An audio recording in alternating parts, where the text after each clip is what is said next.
Hello, this is Ray Franklin. I'm the Senior Commodity Analyst for Energy Professionals. Today's video is a summary of my February 15th energy update.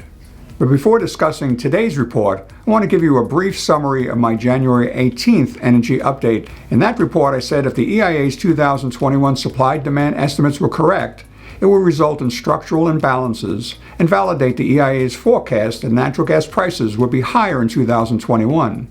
And we were likely in the early stages of a rally that would take us to a higher high above $3.34. If you have not read this report, I recommend you do so after viewing this video. As you can see in this chart, since my last report, natural gas has continued to form a pattern that is common early in bull markets of higher highs and higher lows. And the rally to a new high above $3.34 is becoming more and more likely. In today's report, I will explain why the present polar vortex not only supports a natural gas rally above $3.34, but it is also exacerbating the structural supply imbalances that I discussed in last month's report, and it is increasing the risk of higher pricing long term. In my January 18th energy update, I said based on structural imbalances forming in 2021, the EIA expected total inventories would be 1,620 billion cubic feet by the end of March, which would be 12% below the 5-year average for that time of the year.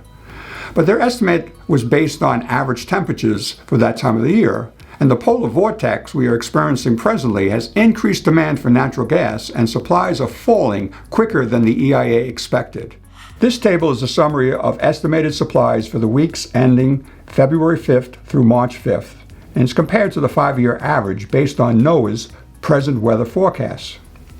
Last month, the EIA expected natural gas's total inventory would be 12% below the 5-year average by the end of the winter heating season. But as you can see in this table, based on NOAA's present weather forecast, natural gas inventories, which started 2021 with a surplus of supplies above the 5-year average, will soon fall below the 5-year average, and by March the 5th, inventories will be 14% below that 5-year average, with nearly a month remaining in this year's winter heating season. In my January 18th energy update, I said if, as expected, structural imbalances continued in the second and third quarters of 2021, it would result in natural gas inventories being far below what would be needed for the winter heating season of 2021, and the risk of higher prices in 2021 and 2022 would increase.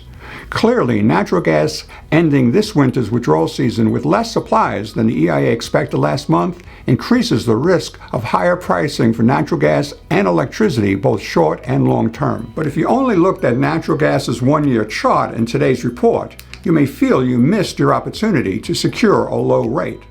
But it is important to understand over the last 20 years, the price of natural gas was only this low 3 times. In 2001, 2012, and 2016. And each time it occurred early in bull markets, and they started with a very similar pattern that we're seeing now of higher highs and higher lows. And most importantly, the average price was always higher for at least 3 years.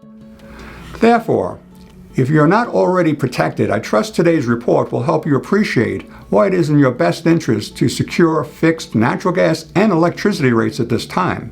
The downside reward potential of lower pricing short term is minimal versus the upside risk of higher pricing long term. Hopefully this video helps you appreciate why this is so, and until my next report, please take care.